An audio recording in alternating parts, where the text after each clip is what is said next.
There we go. Okay, we're hot. Wait, hold on. You're hiding behind the thing. Okay. Good. You got everything's recording? Everything's recording. Are you recording? I think, yeah, I'm recording on the camera, recording on the this thing. Yeah, good to go. Okay, cool. So I think there's going to be like a little bit of adjustment like throughout the thing to kind of like. We're on a couch, so we're trying to figure out where we're at. Yeah. Oh, I feel like I need to like come forward more, maybe. There we go. I felt like we were like way far back, and we were like these little people in the back of the thing. Anyways. Okay, yeah, we got it. We'll figure it out. Okay, great. All right. So first of all, welcome to this episode of The Drop with Frank and Brian. I'm Frank. I'm Brian. And we got today's guest. Today's guest, Georjah. What's up? So welcome. Hello. So where do we want to begin, Brian? Just put it all on me. Yeah, I know. Put it on. I'm the one that's in person doing this thing, and I'm just going to put it on you. Hold on. First of all, I have notes. Can you see them? I have notes too. You guys came prepared. You guys, it's like. But did you take them? You didn't take them. Did he tell you that I bought him a gift last weekend when we were in San Diego, and it was a notepad, and he didn't even use it. I know. What the hell? I'm a terrible friend. That's not very nice of you. I'm a terrible friend. I got to remember that for next week. You just outed yourself. I did. I totally did. You could have not shown the notes and just been like, yeah, and then I'm on this cool notepad. Yeah, but I outed myself. Yeah. Sorry about that. It's all good. So this is a new setup. How does it feel, you being the remote? Yeah, I know. That was about to say, like, usually, with Will, he was at your pad doing it, and now, I'm not at Georgia's pad. I'm here in her office, and so we're like on the other side of it now. Heck so yeah. but it works out good, and we got to check. I don't know, you can't see them, but I got mic stands, so like I'm ready to go. We're ready to go. We're ready fancy. to do this. Yeah, we're almost professional. But if you say you're professional, then you can't say you're professional because then the expectations are high. Right. Yeah. No, you're not. You're not professional. You're just fancy. Or mediocre. Yeah. I was telling Georgia that this podcast is always about 5 minutes away from not happening. Every single week. It's always about 5 minutes from not happening. I feel like that's my entire life. Like everything is about 5 minutes from not happening. But I mean, that means that there's always like a way out if you need it. Like.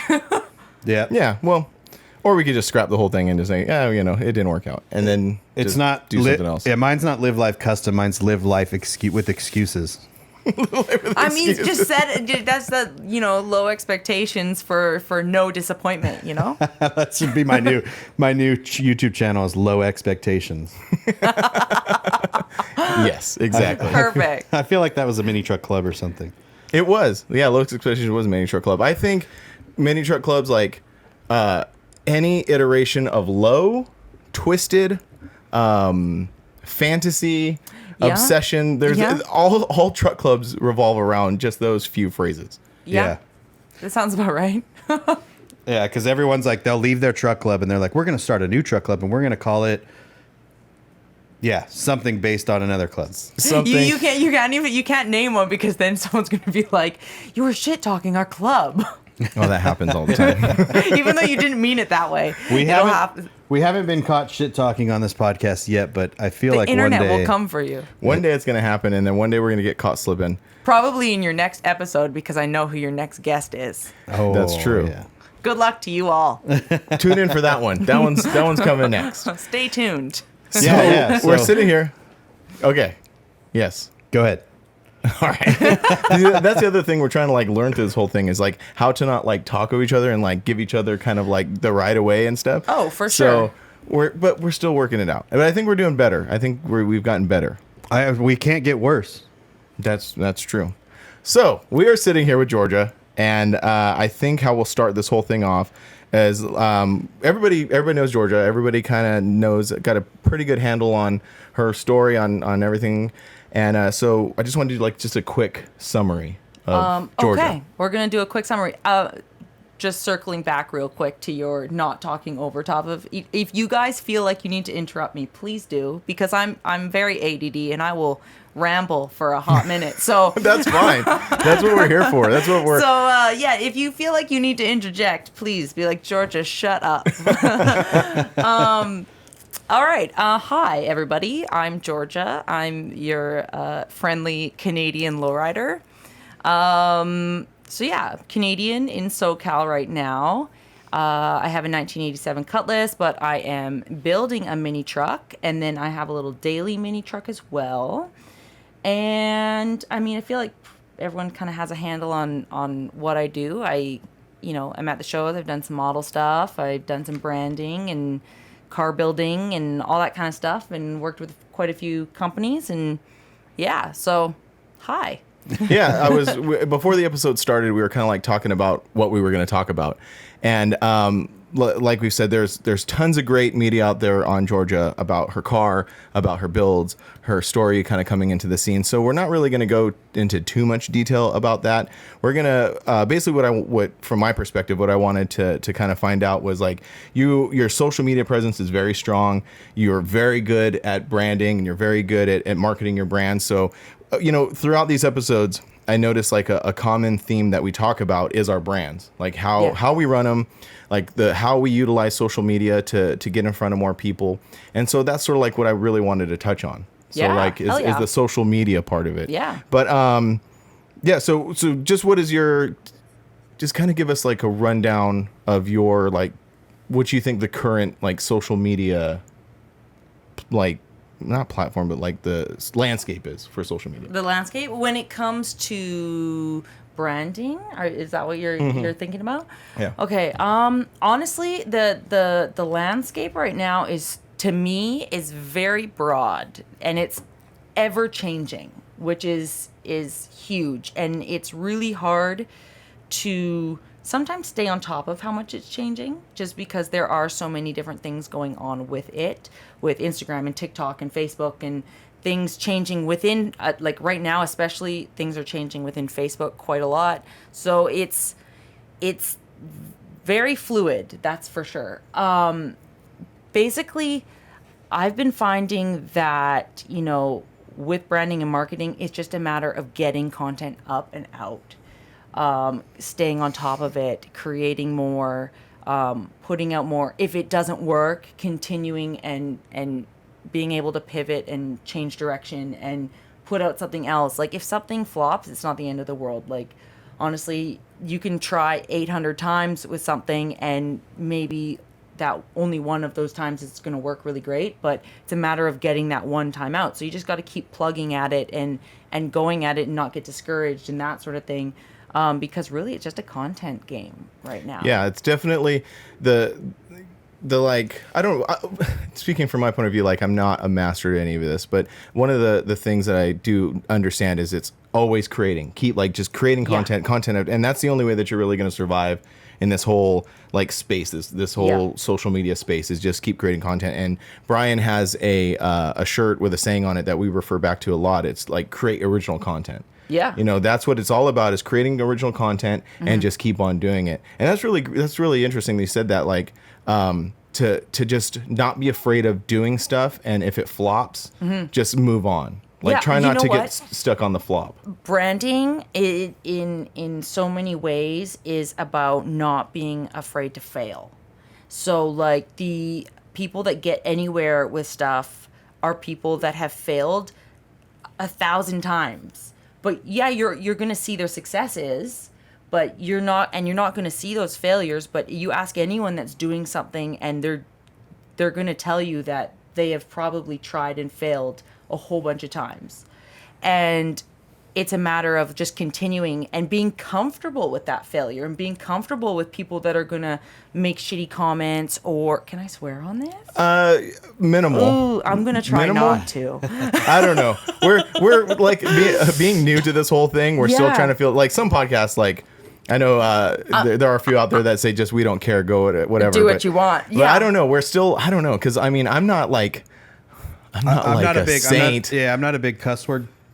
I am, but I'm not. Like I don't go crazy, but like every once in a while something will slip out. I think a couple shits here and there will be okay. I think there's actually a limit that you can have on a podcast before you have to click explicit.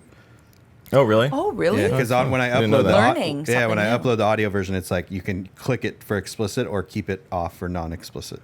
Oh.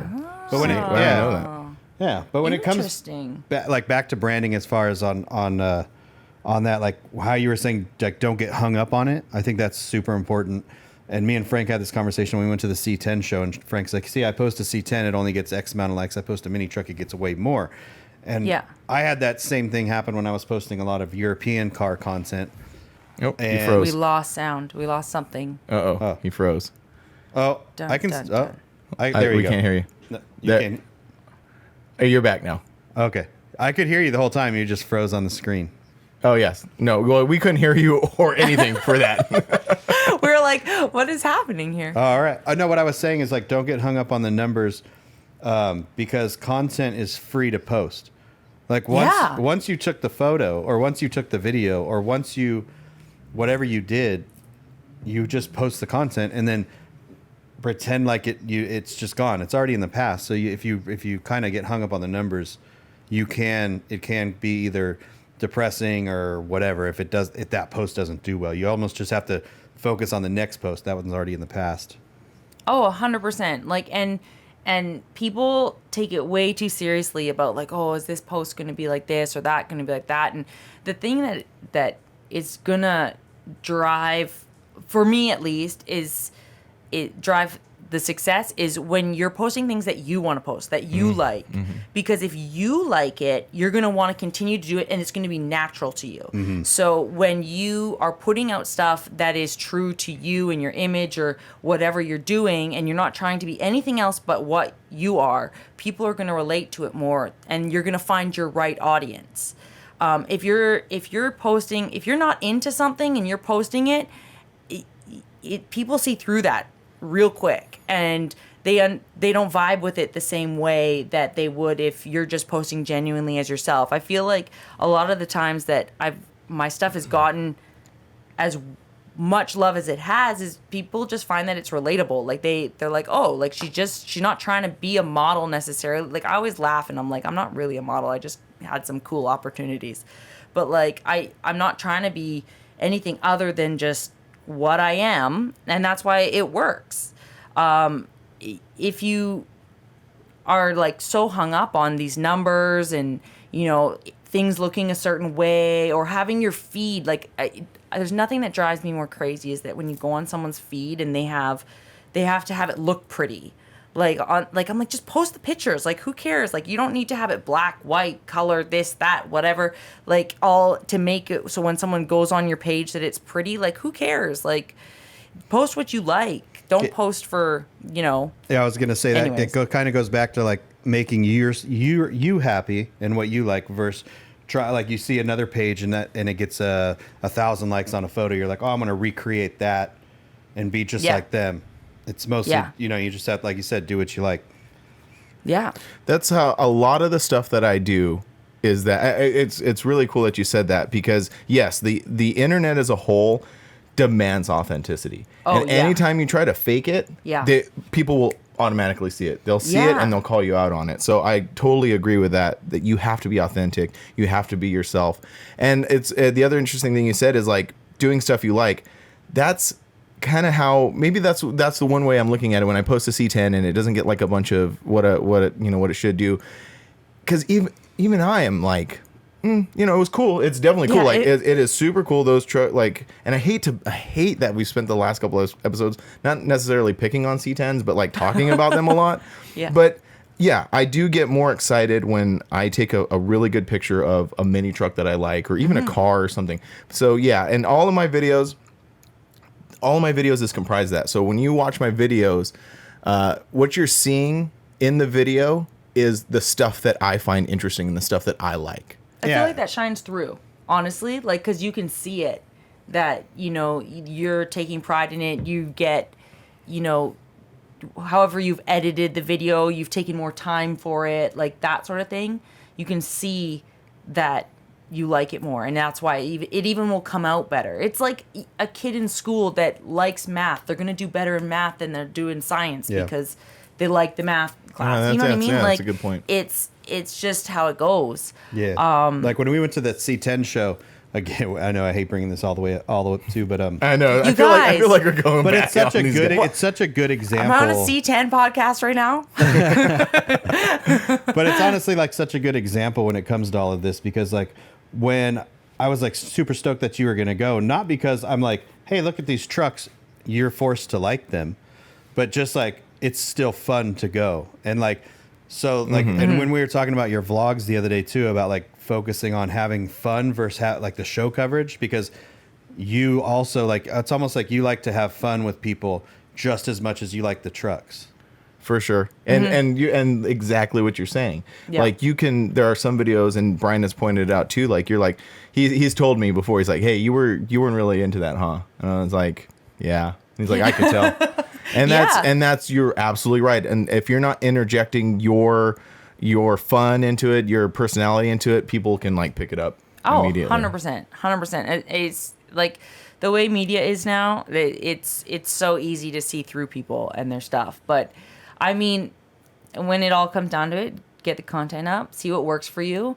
And I mean, like we just touched on, like you can try 1,000 times and find what works for you. If you're, and a lot of times the things that you get good feedback on, you're going to feel recharged about, and you're going to be excited about more. So it kind of is also a weird sort of gray area. Whereas like, say if you got a whole ton of love on that C10 post, and would it make you feel differently about it, do you think? I don't know. That's a very good question. You know what I mean? That's Like, a really because good sometimes question. the things that people vibe with, then you're like, you feel charged on, you know? So you're like, oh shit, like I wanna do more of that. Like, Yeah, I really like that. That's a good point. Like, so sometimes it's kind of like a weird sort of thing. Like, to be honest with you, this is me outing myself.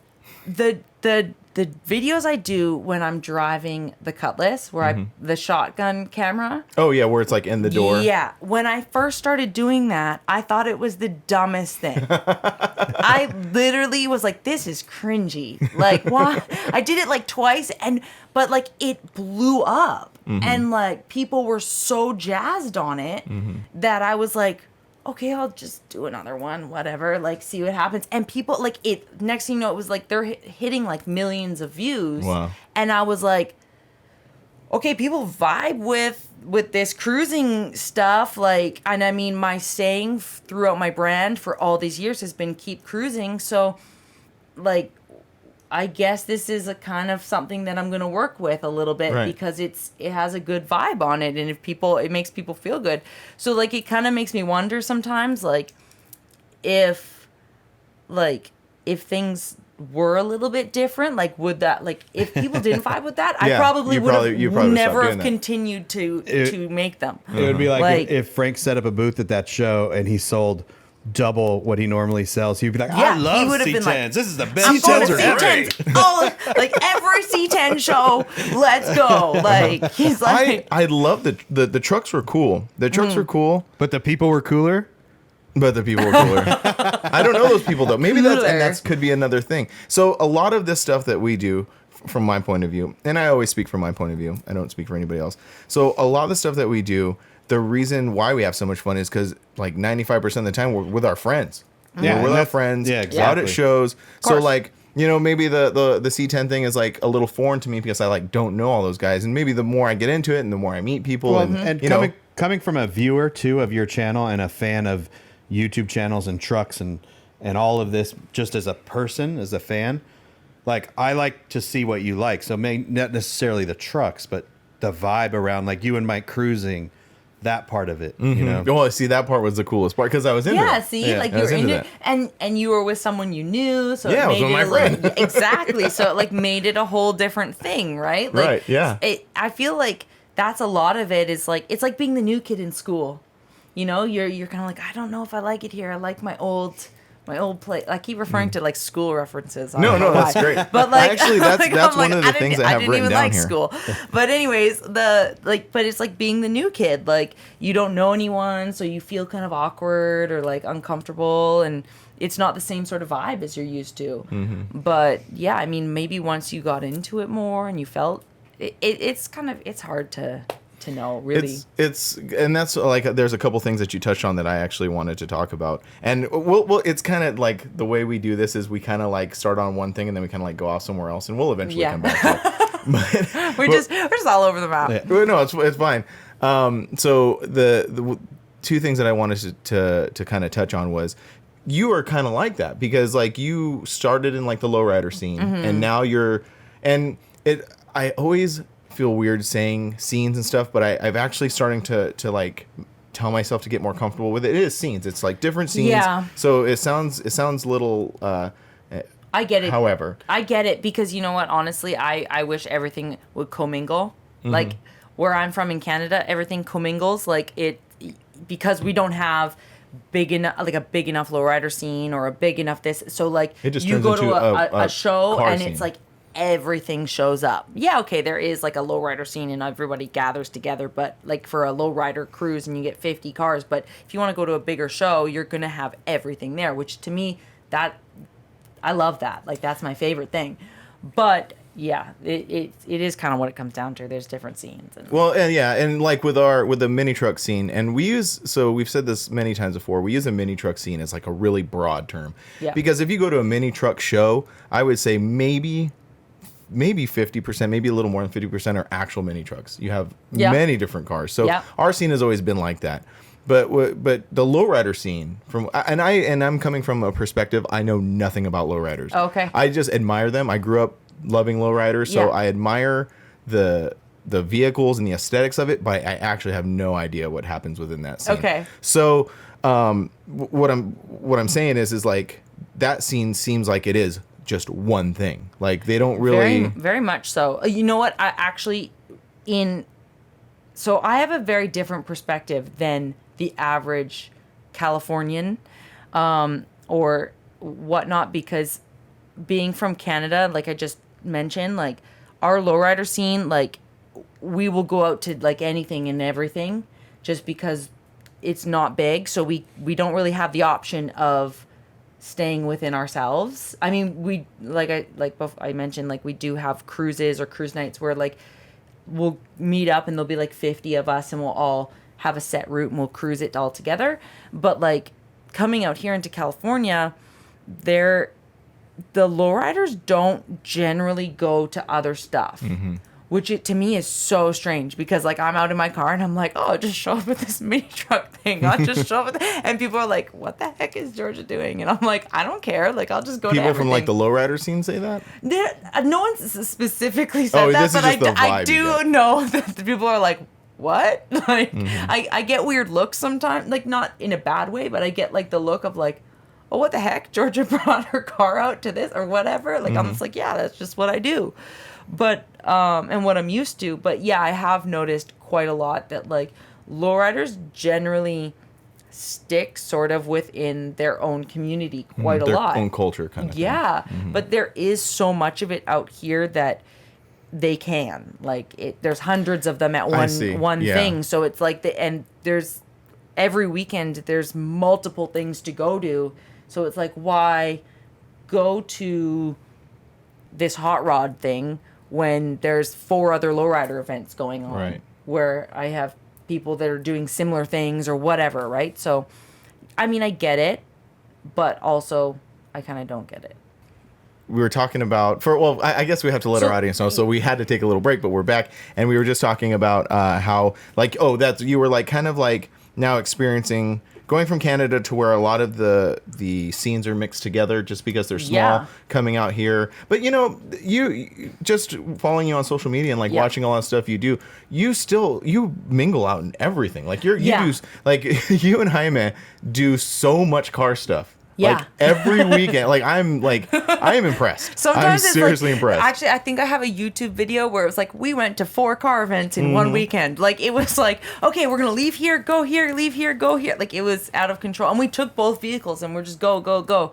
Because, I mean, we're like, why not? Yeah. I mean, you just do it. But the funny thing is, though, that touching back onto, like, how the lowrider scene doesn't commingle much with other scenes, is that when I first got my mini truck that I'm building, and I posted it up, and like with a picture, I was all excited about it. and we started the build and this and that. I had people comment on it from the lowrider world that were like, "You're not a lowrider anymore." Oh, really? And like, because you're building a mini, like, so what? They were like, "So what? You're not a lowrider anymore? Like, you're building mini trucks?" It's not. I'm like, it's not like I sold my car. Like, it's not like why can't I like multiple Be both things? And why does it have to?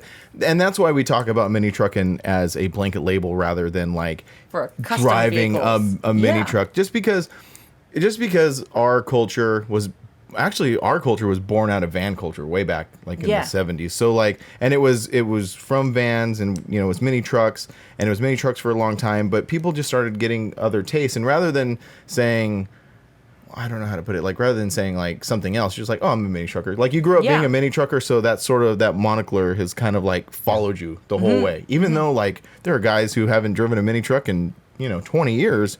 Yeah. This guy. Yeah. No, and you know what? It's amazing to me how many people, even that are involved in other things now, whether it be lowriders or hot rods or lead sleds or whatever, C10s, this, that, the other, like everyone has a mini truck story.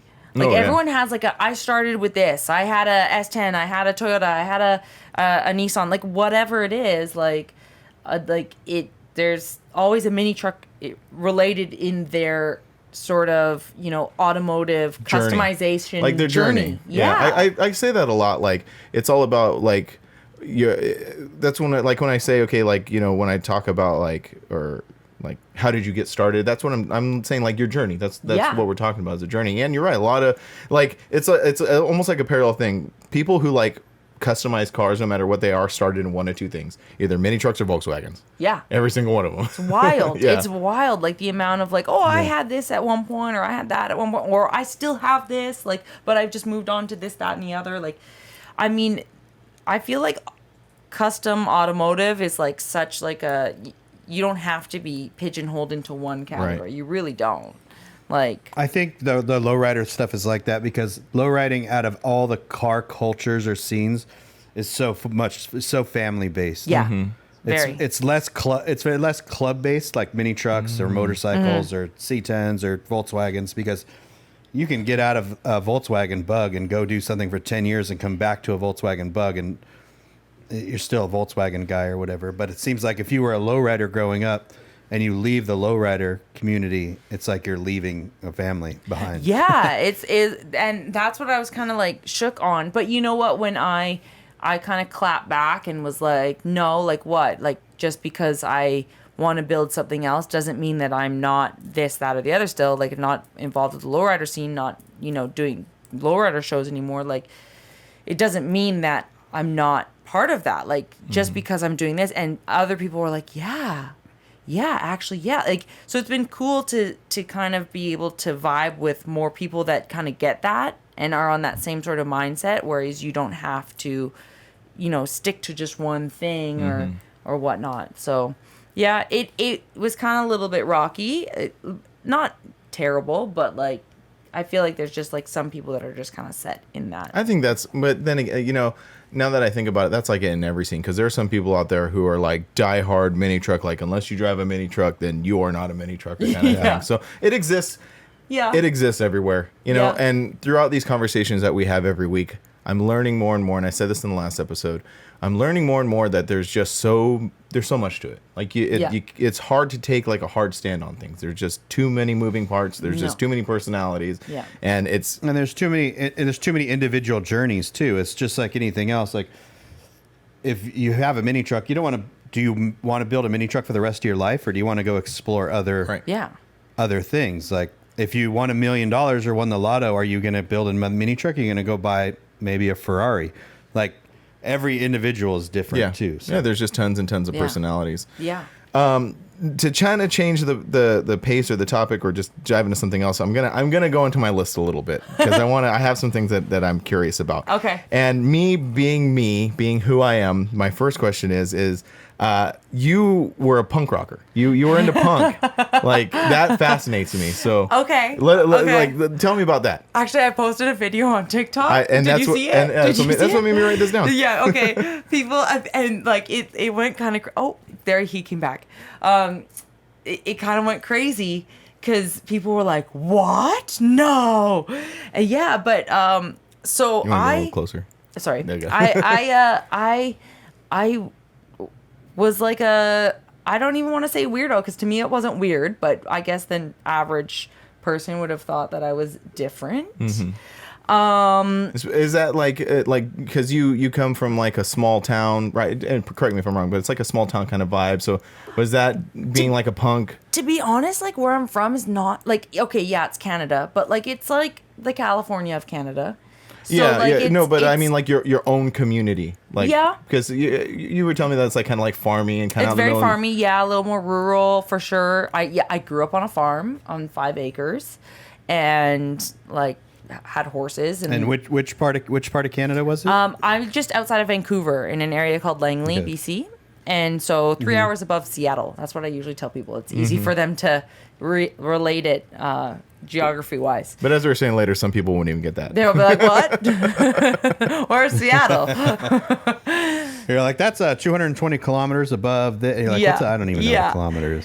So yeah, so I kind of grew up always kind of like the different kid of the family. So I'm the youngest of 4, and my sister, who is the closest in age to me, she was kind of like the preppy one, and then there was me, who my mom didn't know what to do with because And you had you were rocking a mohawk and the whole thing. the whole thing. It started out being like I was obsessed with the idea of being goth, and Okay. so I goth punk. They're Well, very close. Yeah, and I remember like even in elementary school, I started like wanting to like do the black eyeliner and the whole thing, and my mom was like not okay with it.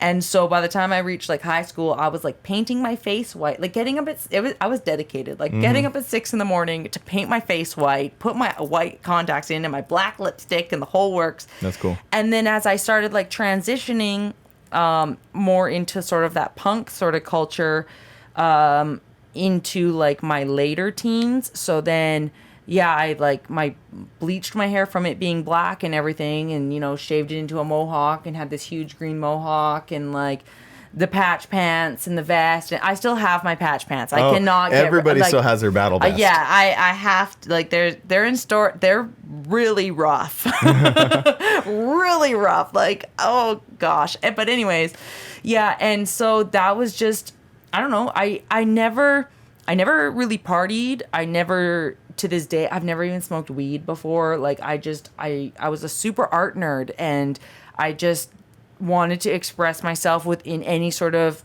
weird fashion statement. And I vibed with everybody that was sort of within that, because it was very accepting. Like honestly, like I felt like I fit in, like even though I didn't fit in with like normal sort of quote unquote society, like I felt like I fit in with those sort of like misfit type kids, because we all like the same music, we all kind of did like dressed different, did whatever, and didn't really give a crap, like. And that's the perfect segue into what because I often refer to as the mini truck scene, because I and it sounds very contrived, but I am punk. Like Yeah. I'm a punk. Yeah. And so everything that I do kind of has that punk aspect to it. I like doing things that not everybody likes. Say the exact same Yeah. sentiment as you. And I often refer to mini trucking as very punk rock itself. Yeah, Because I agree. I've used this example before, because like you can have like a 57 Chevy 2-door hardtop that's turquoise and white, and 95% of the people, car people and non-car people, look at them and go like, oh, that's a beautiful car. Yeah. But you park a chopped down Toyota Tacoma that's body dropped and with crazy paint. Yeah. Not a lot of people are gonna like that, and that's why I'm like, okay, Yes. that's why I like it. That's Yeah. one of the reasons I like it, because I've heard you say that before, that like. And this came from another one of your TikToks where it was like, and I forgive me if I don't get it exactly how it was, but it was saying something about how the car culture, like where you couldn't fit in anywhere, and the Yeah. car culture is where Yeah. you found fitting in, and that's a really punk thing. It's like Yeah. you found this group of people who are like kind of like on the fringes, and you felt comfortable in them. And that's the thing, like and because people always, like you just mentioned how I had said before, like people ask me how I got into lowriding, like why did I get into lowriding, and like I had mentioned, like I was an art nerd and that sort of stuff. And so I took my kind of creative sort of thing and just channeled it into the sort of the cars and that's where I kind of vibed with. But it was a lot to do with people as well. Like I connected to people, and I felt like I was okay being different in the automotive world. Like it was okay to be this, that, or the other, and people just kind of accepted you for whatever you wanted to build or this or that. Like it gave me somewhere to fit in when I essentially had nowhere else that I felt like I fit into. I grew up sort of like riding horses, and the horse world was weird because like I would go to stuff and I would be the only one that was tattooed, and it was very prim and proper. And you know, I could only imagine. I was literally like, I always, like, my ears used to be stretched really big, and I took them out just because of the fact that I felt like a zoo animal when I was at a like horse people show. gawking at you People and would like stuff. come up and they'd be like, "Ooh, like, can I like put my finger through that?" Like I'd be like, "Please, like, please don't do that. Like, leave me alone." But like the car world like really just like took me for how I was and was like, "Okay, cool. Like this is like it. Not that it's been super easy in the brand and the sort of channel of stuff that I've wanted to do, but like it did give me somewhere to kind of fit in when I had nowhere else to fit into." Yeah, and that was the same thing so my automotive journey, however contrived that sounds, like it started, you know, after high school. I was always into cars. I've been into cars my entire life, but it was after high school. That's when,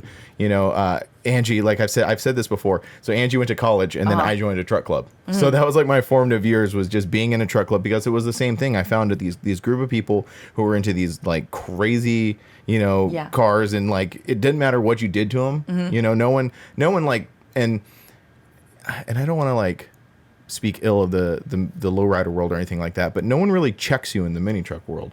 Like you want to paint your mini truck purple. Yeah. That fine, you know. Yeah. If you want to put lowrider patterns on it, yeah, whatever. Yeah. You know, but if I think, and correct me if I'm wrong, but I think, you know, if you took a 64 Impala and painted it, you know, like put mini truck style graphics on it, I think people would lose their minds. Can someone out there please do that? That'd be awesome. I can't afford to build another vehicle right now, so please somebody take a 64 Impala and sick? put mini truck graphics on it ASAP. That'd be so We'll awesome. send you a goodie bag. I don't know. Maybe a free T-shirt a free to the guy who spends $50,000. I will sponsor that's you one a of those. sticker. No, please. That's one of those if you hit the lotto type thing. Right. Yeah, I feel like if we hit the Because, like, lotto, I remember I don't know, 15 years ago, it'd be like, if I hit the lotto, I'd airbag a Lamborghini, and now that's a very common thing. So if I hit the lotto now, it's mini truck graphics on a lowrider. please. There you go. Let's do Please. it. Let's do That it. will be great. Tour the country with it, making people cringe everywhere they go. So that, I don't know where you want to go with after that, Frank, but I have something here. Go like for it. the- I'm actually like looking over my list, and just what we've talked about all kind of melded in together. Which we're not kinda- done. yeah. We're not done We just talking. have We still stuff have all over the We map. still have a lot of stuff to talk Yeah. about, but Yeah, exactly. Yeah, because I kind of was all over the map here too. But like the shock of moving, or I don't know if there was a shock, but did you visit Southern California quite a bit before you moved? I know you didn't because it was COVID times, but before COVID, Yeah. So I did actually, you? and I have family that lives down here. So I do have like blood family that lives in San Luis Obispo. oh, But other than that, like I had visited down here a lot for like lowrider type stuff, whether it be shows, and that sort of realm of things. I actually had brought my car down here because I brought it to the lowrider Las Vegas Super Show in 2017, and then brought it over to California after for a couple weeks, cruised around, and then took it back up to Canada. But yeah, so I had been down here quite a few times. I've traveled a lot. And my original plan was I was thinking about going to Texas, but it just made more sense to come over to California. So yeah, here I am. Yeah, just, you know, like we said earlier, there's just so much car stuff going on all Yeah. the time. And I think a lot of people, like within our scene, the mini truck scene, a lot of people say like, there's no more shows. Well, there's no more mini truck shows. There's not on the West Coast. It's hard. There's not a lot, but car stuff Yeah. during the summer, probably literally every night of the week, you could probably be doing something. Yeah. And you know what? On like it kind of goes for for a lot of sort of these other things too, like the lifted truck scene, you guys have probably seen the ridiculous Tahoe that's going on these days in our It's so lives. sick. It's so out of the realm of stuff that we're used to. But there's no lifted things either going on anymore, like out this way. Like that's all like Texas. sort of Texas and more east. But it's kind of weird how that truck sort of scene, other than obviously like the C10 stuff, isn't as West Coast as it once sort of was. Like I don't know. The lifted truck scene was huge here back, I would say, prior to the first like 2008, because when at the Forbidden show, well, there was always a lot of lifted trucks, but yeah, nothing like there is in Texas in the South right now, and I don't know why that is, but yeah, it's weird. It seems like lifted, lowered, whatever. Unless it's a C10, there's not a lot of truck stuff going on the West Coast. These days. Yeah. Well, it's for like the lifted truck, like you're saying, the lifted truck stuff. That's definitely like a Texas eccentric thing. The cool thing, like the Tahoe, first of all, it looks awesome. It looks really cool. And I'm not really one for that look, but what I'm expecting is because now I'm sorry, expecting is a strong word. What I'm Frank, what do you expect? Is like you guys are going to build this lifted Tahoe that obviously is like a Texas style, but you guys are going to inject a ton of California style into that thing. Yeah. And let me rephrase this. I'm excited to see, how it comes about, because I know that once you guys are done with it, if you took it to Texas, it would not look like all the rest of those trucks out there. Yeah. And you know what? It when we were just in Texas, like a couple weeks back, oh my gosh, almost a month ago now. Oh, that was what was that called? Summer Trucking Nationals. Okay, yeah. And yeah, the lifted stuff out there is crazy. Like it's so big out there. But yeah, what we're planning on doing is very, I don't want to say it's very different, but it is different. It's different from what's out here though. Honestly, you drive that thing down the highway and people are like, "What in tarnation is going on?" Yeah, because you don't see that. Look, you don't see it at big all. Big lift, big billet wheels. Like you don't see that. Yeah, you don't see it at all. And so it's kind of crazy. It's very different, that's for sure. But yeah, definitely putting our own little flair of this, that, and the other. It's not done. So if any of y'all have seen it, there's my Texas. There you go, y'all. If any of y'all have seen it on the interwebs, it still has more things to go before it's actually going to be going to SEMA in November. So that's cool. Before it hits there. One of my favorite things about like with your car and like Jaime's truck, one of my favorite things is when people build vehicles and their personalities are like injected into it. Oh yeah. And like I always use Jaime's truck as an example because I've known Jaime for so long. Yeah. But I definitely see with your car too. Like your car is definitely your personality in a vehicle. So that's what I'm saying. Like if like a shop were to build a pretty generic looking truck, you just come up with a pretty generic looking truck. But taking two people who know how to inject their personality into something and building a vehicle, it's gonna be very impressive. Yeah. We keep going back and forth these days about like, are we wrapping it? Are we painting it? Like, what are we doing? And then it turns into, well, I think we should do it like this. And he's like, nah, maybe we'll do it like that. And back and forth going on. I could also see the personality of like. I could also see that. It's all fun to date a car girl until you date a car girl, and then they have their own opinions about what you're building. I didn't think about that. The conflict when you're both arguing about what's wrong with the vehicle on who's right. Like, I didn't think of that. Yeah, I didn't think of that, but that's a good point. Now what's the biggest difference between you two? Oh my gosh. You know what? We're quite similar in a lot of ways, but like sometimes I want to do things more loud and he wants to do things more subdued. Which is funny because you look at our vehicles currently, like the truck and the car, they're both very loud. It's opposite almost. Like my car is more subdued than his truck is very loud. Yeah. And so I feel like we're kind of a little bit the opposite that way. But maybe that's because you were saying like you can't be that loud in the mini truck or in the lowrider scene with the way you want to be loud. Yeah. So you're gonna put that into the other one. Mm-hmm. Yeah. Point. For sure. That makes sense. Yeah, that makes a lot of sense. That does make sense. Yeah. So I feel like we just go back and forth on colors. Right now it's hard with the Tahoe because it's essentially being built as a to be marketed as like a tow vehicle. Oh, okay. And so were like, oh, like, do we do it to match my car? Do we do it to match your truck? Because it's not like his truck has any red on it or my car has any green on it. So it's like, and then I'm like, we can't do it red and green. What's it going to look like? Christmas? Yeah, Christmas. Like, That's the first thing I thought of. Like, no, we can't do that either. So yeah, that's the whole thing. We're like, oh, what do we do? But yeah, we'll get there. We'll figure it out. I say murals of each of you driving your cars on the back. Oh, yes. Like the little stickers. Like the cartoons that you get drawn. Yeah, at, we could just get them. at like They amusement have parks. those. We have have you seen them. their Have stickers? you seen them? No. No, you haven't. Oh They're my great. gosh. They're so cool. Well, Yeah, well, I don't know. Fall. Whoa. We're good. I leaned on the table don't know and if- I almost had a Frank moment. I don't know if we're ready to go down that. I don't know if we're ready to go down that rabbit hole yet or not. Anytime I fall, I'm going to relay it to I just had a Frank. Like a Frank moment happened. Like if I hope fall, that turns into some sort of like of a verb. thing. I just did a Frank. I just did a Frank. Yeah, I don't know if we want to go down that. I was just gonna kind of follow up on the SoCal Canada thing with two things. One, what do you miss about Canada, if anything? And two, has there been any kind of shock with actually living for this now long period of time in Southern Cal or California in general? I miss a lot of things about Canada. It makes me sad. A lot of things. You know what? I miss, no offense, California, but you got too many people here.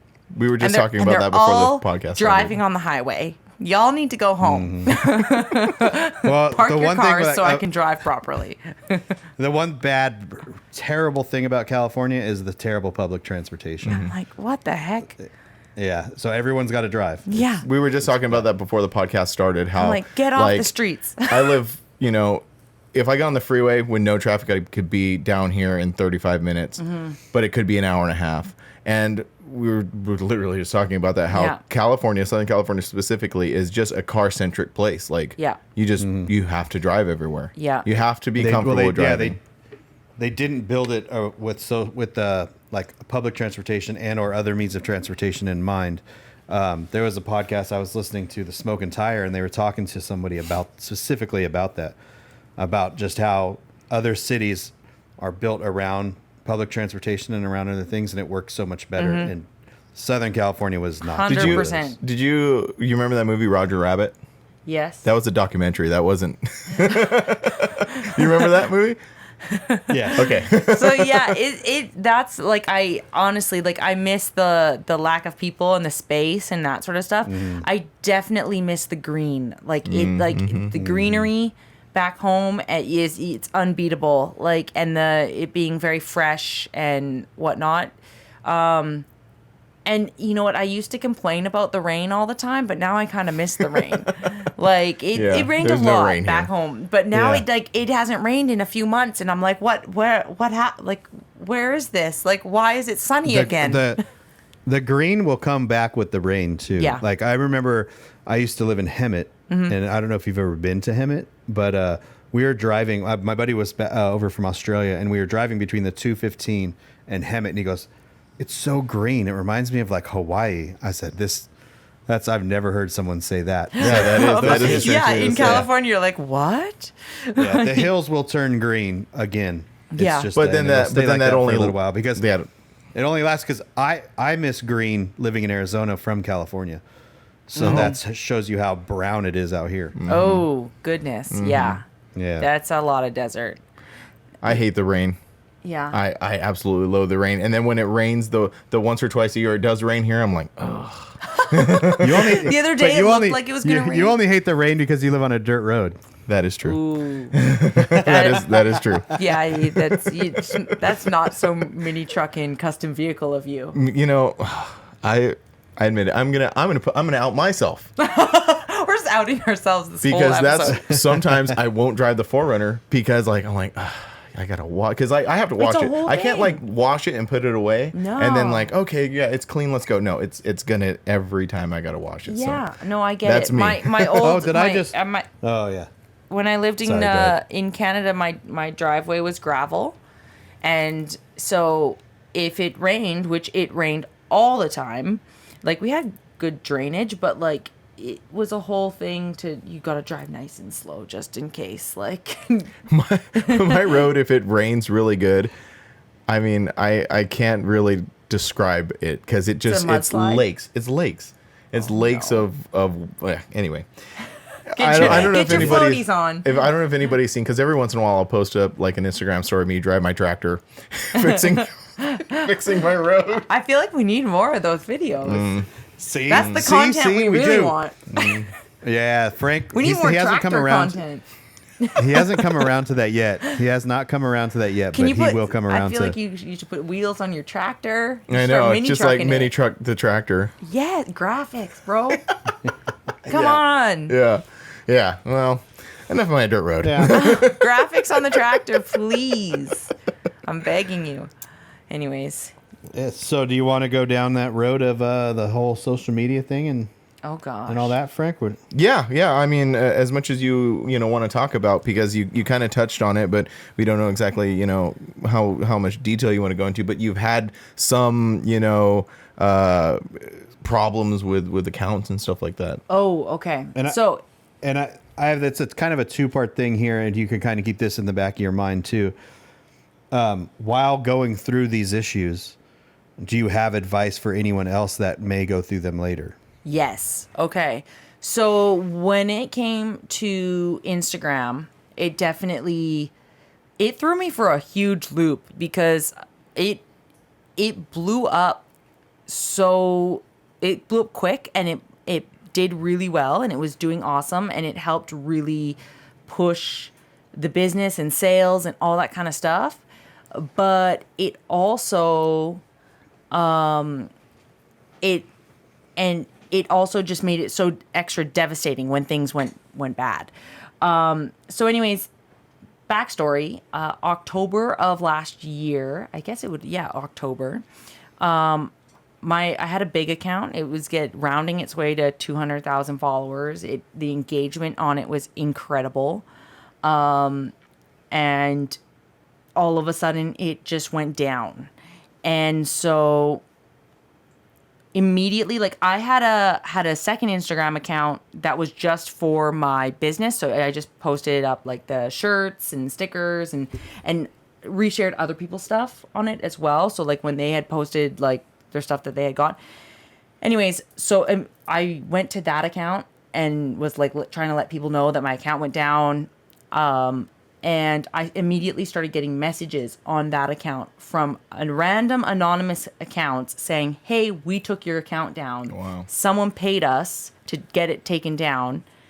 And it was like multiple accounts. Like, I'm not talking like 5 accounts. I'm talking like 20, 30 accounts, like all messaging me being like, we were part of this. It was like a dark web sort of ring thing. It was like really crazy. And so, and they were like kind of like mocking me, being like, don't worry, we're going to take down the next one too. We're going to get the next one too. And I was like, what the heck is going on? So I was just like blocking them like left, right, and center, like, because I didn't know necessarily like what else to do other than that. And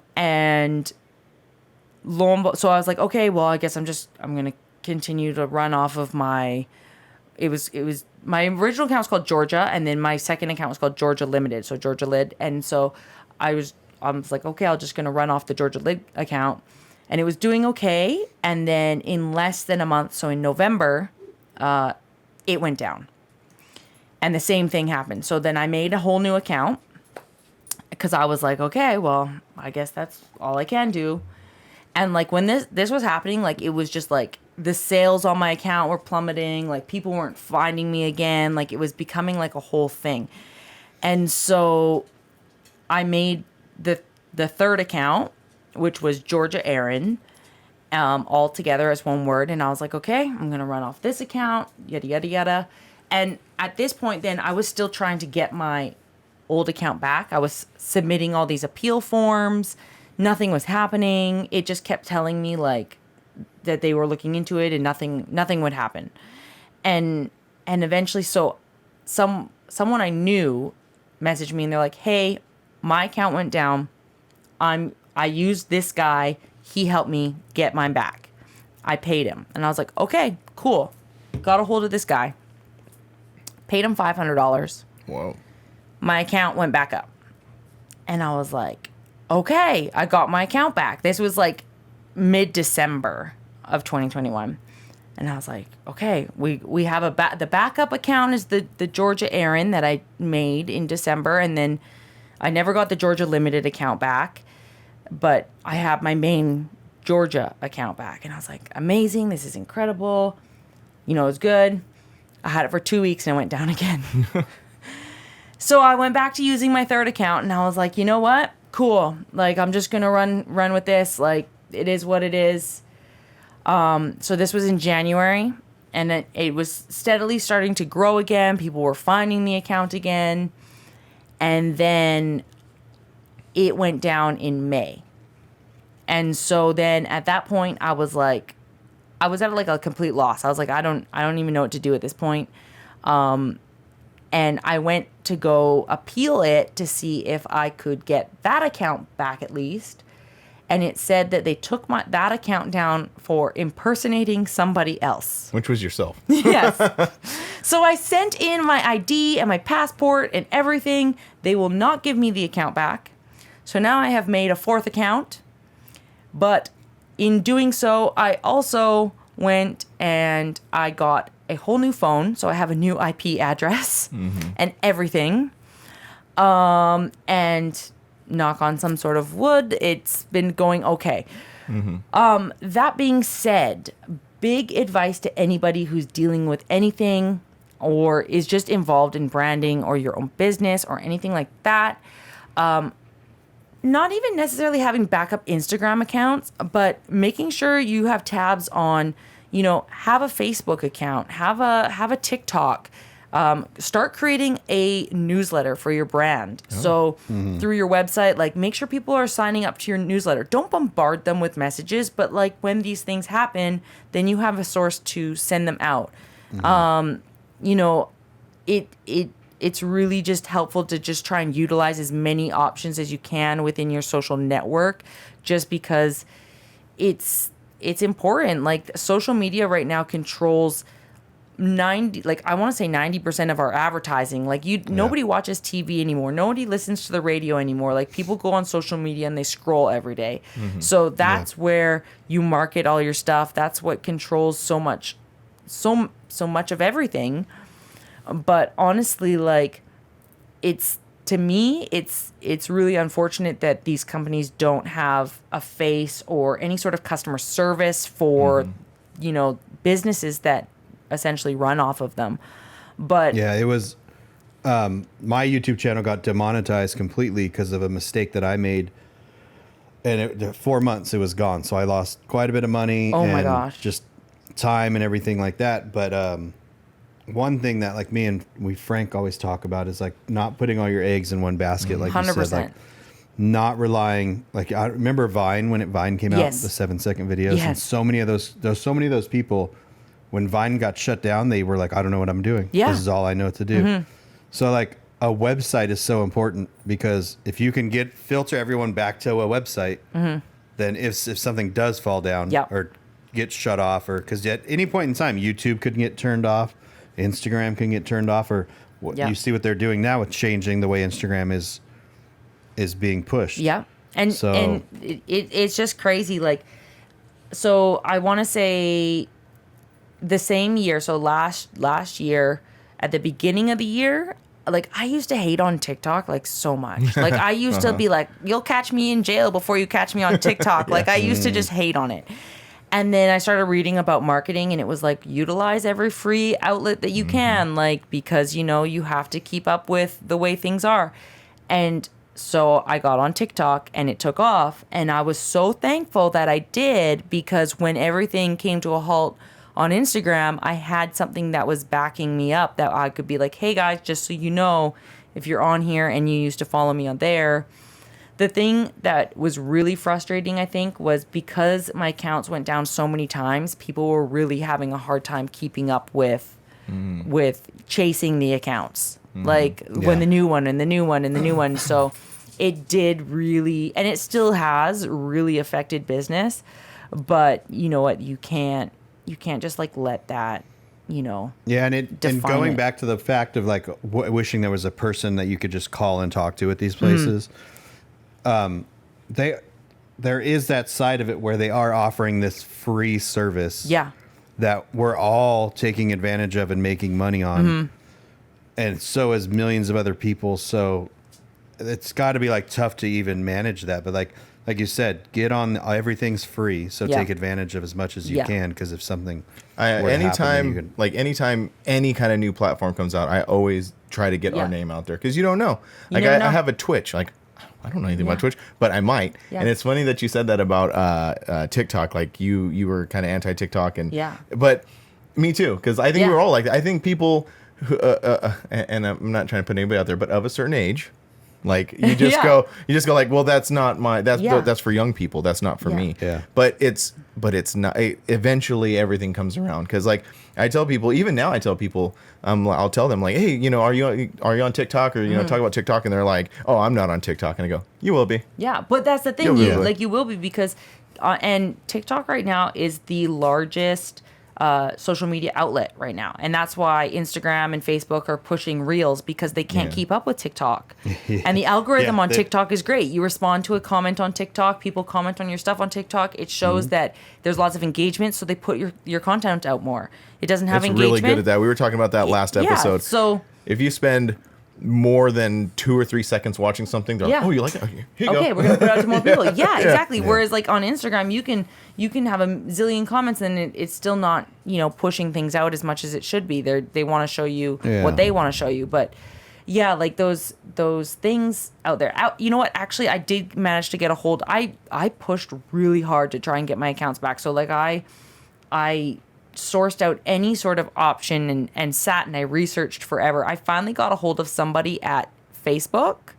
Like an actual person? Like an actual person. Wow. I got on a call wait list, and then they called me from their head office, and then they told me they could not help me with Instagram. So yeah, they were like, we have nothing to do with Instagram.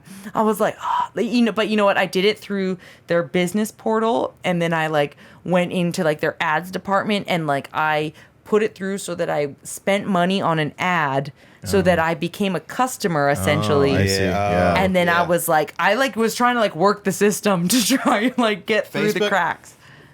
Do you have a Facebook like fan page, like a like page? I do, yes.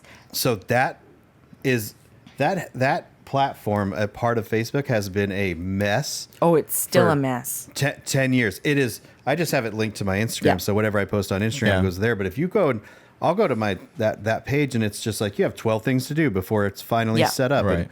And it's just, I'm just like, this is, I don't even know what's going on right here, so I just leave it alone. Like I hope Facebook can fix that, because Facebook right now to me is almost like a dead. It's just like sitting there in this confused space between everything. So right now, too, I'm not sure if you know. Also, so Facebook has this new thing where it's called bonuses, and then they've added in subscriptions, and they've added in stars to try and push people putting out content on it. So you can people can send you stars, and it's equivalent to like dollars or cents or whatever. People can subscribe to your page for whatever dollar amount you set it at. Or you can earn their bonuses on your reels depending on how many views you get. Now, a friend of mine had said, like, get on to these reel things, but it has to be through your business page. It can't just be through your regular page. It has to be through your business page. And then if you meet their bonuses, like if you meet their, like however many views they want you to get, they give you a bonus set amount of money, and they'll be like, okay, he just did that. Yeah. So but on Instagram though. Oh, Instagram does it too. Isn't it the same thing like Instagram, Facebook? Yeah, it's Meta or whatever. Yeah. So this guy I know, the first time he did it, he got like $500. He was like, great. Said it, and he's kind of big in the truck world, so like people follow him anyways. But anyways, the second time he does it, they want him to get X amount of views. He hits the mark. They paid him $12,000. Whoa.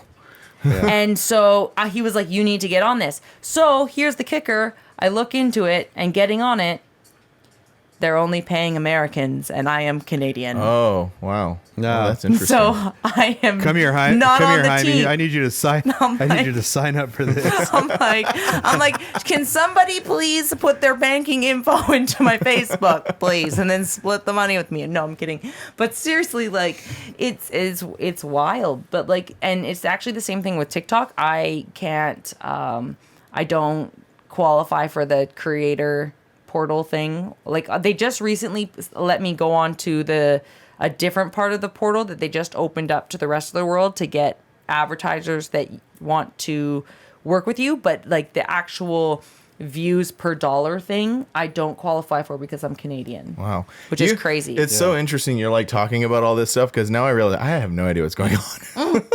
Well, yeah, the creator fund. I'm like all of this is really foreign to me.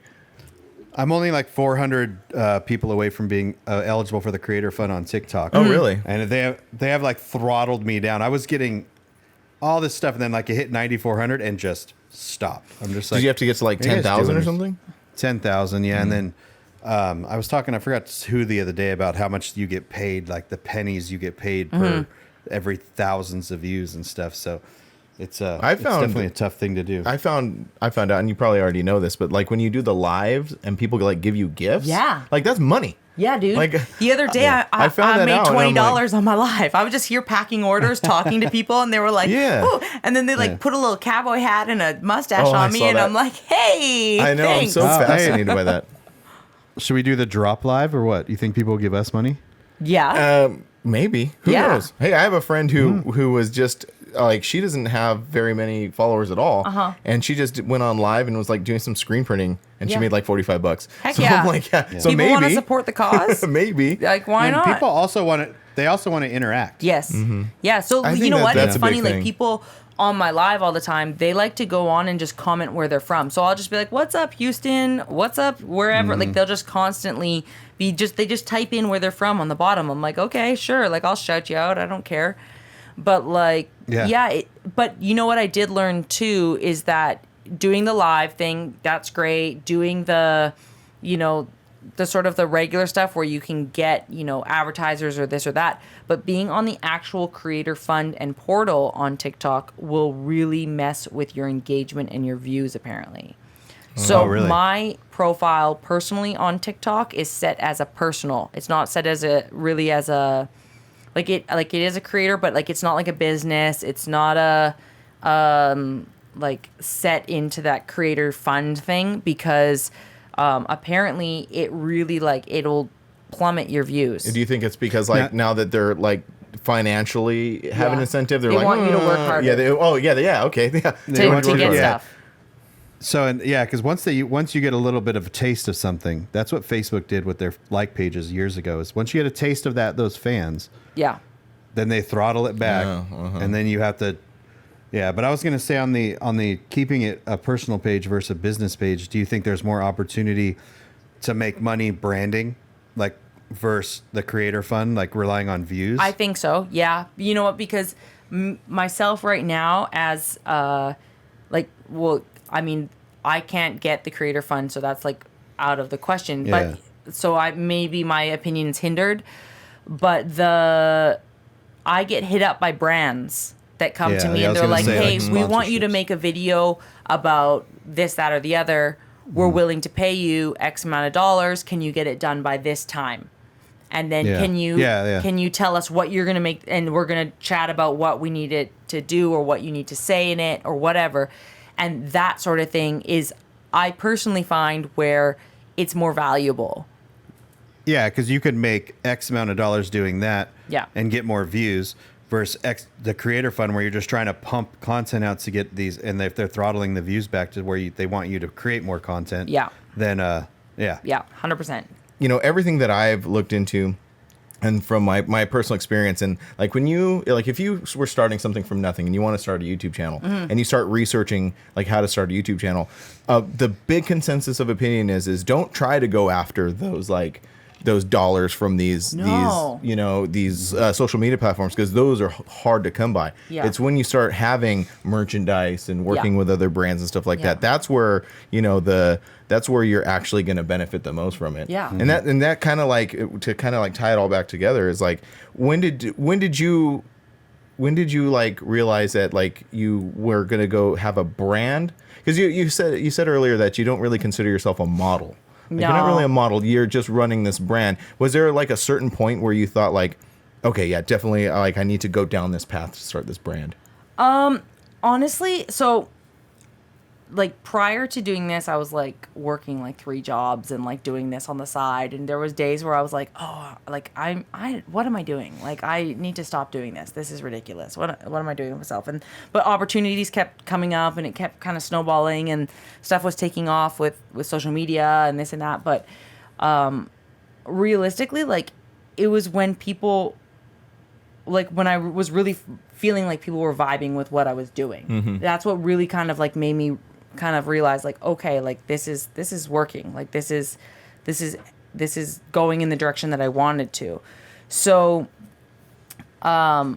when the last job where I was employed by someone else, I was working in an auto body shop, and so I ended up losing that job because of like, there was like a COVID, like, lack of work. Anyways, I got laid off, and it was like December, and I was like, okay, it's the end of this year. So January, I'm like, what am I doing? And then I was like, you know what? Like, let's just try and do it. Let's see what happens. What's the worst that can happen? Like, I just go back and I'm going to have to find a job anyway. So, like, let's just give it a go. And it just, like, I put everything into it, and I just never looked back. I was like, this is it.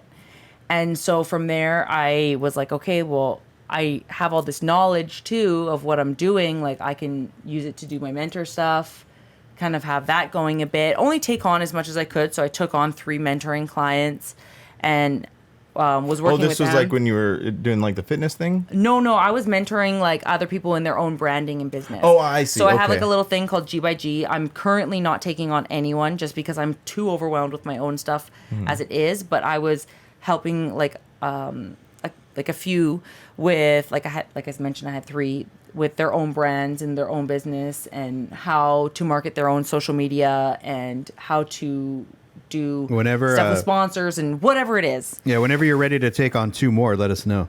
So yeah, I might do. You can tell us everything we're doing wrong. Start taking on new people in January. So yeah, it was kind of like a whole process to just take on people, because I would interview people before I took them on, just because I wanted to make sure that we vibed right. Yeah, that you want to believe in their brand too, about what they were doing. Like, I don't need a client that I can just talk to during the week. I don't care. Like, if you just want to talk to me like that, no, thank you. Like, are you serious about your shit? You know? But so within doing that, and then my own business and brand, I was like, okay, like, let's continue and keep moving this forward. And it just kind of started snowballing and just kept going and going. And I was like, okay, like, we're doing the things, like, yeah. And it just kept going. So yeah. And your brand is cool, and like, you got, I love the keep cruising tagline. Like, yeah. That's sort of like, so when we started our brand way back in the beginning, we were called BST Clothing, which was Blood, Sweat, Tears Clothing. And I made the mistake of making it too vague. Yeah. And after a while, it started not working. So that's why we came up with like Custom Life, because Custom Life, it's a very versatile name. You can do a lot of different things with it. And Keep Cruising is also so versatile. I really dig it. Like, it could be low riding or hot rodding or mini trucking. Like, it's a very versatile, like, so would you say that is your brand? Like, honestly, like, between that and just like the Georjah name has been kind of the brand. Like, for anyone that's starting a brand, when you're doing something like that, like, pick something and stick with it. Don't bounce around. Either whether or not you feel like at some point you're like, oh, this is like, I don't know, maybe I should change it. Like, just stick with it and like ride it out, give it a fair chance. But like, even so, the Keep Cruising thing came from like back when I like first was working like as a model, I guess you could say. I had posters at this event, and I was like, I don't want to just sign my name on it. I was like, Keep Cruising on everything. I just started putting Keep Cruising on everything. And to this day, so like every time a small order goes out, I write a card. It says keep cruising in it. I sign it and it goes out. But like it's always just been something that's stuck, and so it just has worked, and it's always kind of been a good sort of motto through the whole thing too. Is because honestly, like what else are you going to do? It's also like super positive too. Like yeah, keep cruising, like, keep moving forward, keep creating. Yeah, for sure. That's It's cool. almost like That's really cool. It's almost like the tagline, because anytime I've ever, like you were ever brought up in conversation, it was Georgia, Georgia, Georgia, Georgia. You know what I mean? So when you say, "Hey, do you know Georgia?" You're the first person that pops up when you hear that. Yeah. And then the keep cruising is like a tagline. Yeah, it works as like it's like a little slogan, you know? Yeah. But Well, and like we have something similar. Like we're custom life, but we always do like live life custom. Yeah. So we have something similar to that, or like custom por vida. Yeah. I don't have anything. Yeah. Yeah. You need to talk to Georgia. She'll come tell you how on. to do Yeah, it. yeah. You need to get something going. I concocted a plan in my head while you two were talking. So Perfect. We just want you to consult the drop with Frank and Brian, so that we get a 2-for-1. So you're not consulting custom life and Grind TV. You're just consulting just the like- drop, and then we'll take those notes to our Perfect. Perfect. You guys need a slogan too then. What the heck? Well, it's the drop, the Frank drop. Frank drops all the time. He just falls out. Falls off of chairs. Like I feel like that could be a sticker. Like you could do like you falling off a chair, and We're definitely going to do some sort of merch. Yeah, We're definitely you need do a some whole sort of merch merch. line with you falling off a chair. One thing that I'm noticing throughout this conversation that, it's sort of tying your whole personality together, which is, you talked about being, getting out there on social media and keep, creating content. Yeah. You talked about, if you run into adversity, like, losing your accounts and stuff like that, bouncing right back into it, keep cruising, keep moving forward. Like it's such a great, like the aura of it's so great. Like everything about it is basically just don't give up. Just keep doing it 100%, over and over and over and over. 100%. Like I've basically tying back into the whole punk rocker conversation is I've lived my entire life with the thought in my head of like I don't want to be 90 years old one day going, what if? Like my mom used to always ask me, she'd be like, why do you dress like this? I'm like, because I don't want to be 80 and wish that I at one point in my life had a mohawk. Like I'm going to have it now. So like you got to keep doing the things. You got to keep pushing forward. You got to keep, the momentum going. You got to keep and do the things that you want to do because, I mean, why not? Yeah. Like, I think that's like... Oh, sorry. Go ahead, Frank. I think that's like our whole being... Call it a lowrider scene, call it a mini truck, whatever scene you want to call it. I think that is the whole point, is just do what makes you happy. Yeah. And just keep doing that thing. Hell yeah. Because if you don't do it, then you're right. You're just going to be like, man, I wish I would have done that. yeah. For sure. And I mean, just try. That's all it takes. Try. Yeah, and I kind of was gonna say, like, so what's the future hold? What do you want to do? Do you want to? Is there other countries you want to visit? I mean, what are your plans? Oh my gosh. Essentially? I know. I wanna go everywhere. That's for sure. I want to travel. I do want to travel more. Whether that's near or far in the future, we'll see. But for right now, pushing the brand, reaching as many people as possible, connecting with as many people as possible. It's really cool for me to just even connect with people on their own. People coming up and being like, "Hey, I'm working on this," or like, "My daughter is inspired now to work on a car," or this or that. Like that's really cool. So cool to me. So doing that sort of stuff. But I eventually, my ultimate plan of, not to give away the ending, is my model stuff is going to fade out. Or come to a complete close at some point, whether I decide to announce an ending. You know what, to be honest with you, I have tried to announce an ending since 2016. I started and I wrote my first, this is my last year modeling post in 2016. And then people kept being like, well, we want to take you here. And I was like, oh, Yeah. okay. Now, It's hard to say no. Is there So- a reason? Is there a reason for that, or do you just know eventually you have to do something different? I just know that, like, I feel like I want to. Not that I never want to be in front of a camera again, Yeah. but I feel like there's a lot more to me. That's why I try and tell people that I'm not a model, because I essentially am a car girl that just got roped into a bunch of cool opportunities, you know? Yeah. And like I only got in front of a car because I had a car, like kind of thing. I have you that know, written like down because, like you said in the OLP thing, that you got into modeling by kind of accident. Like, Yeah, because like it was I your didn't- car being featured, and then they're like, "Hey, do you want to model?" And they're like, "Yeah, sure." exactly. And so like it never was my really intention for this to get as crazy as it did.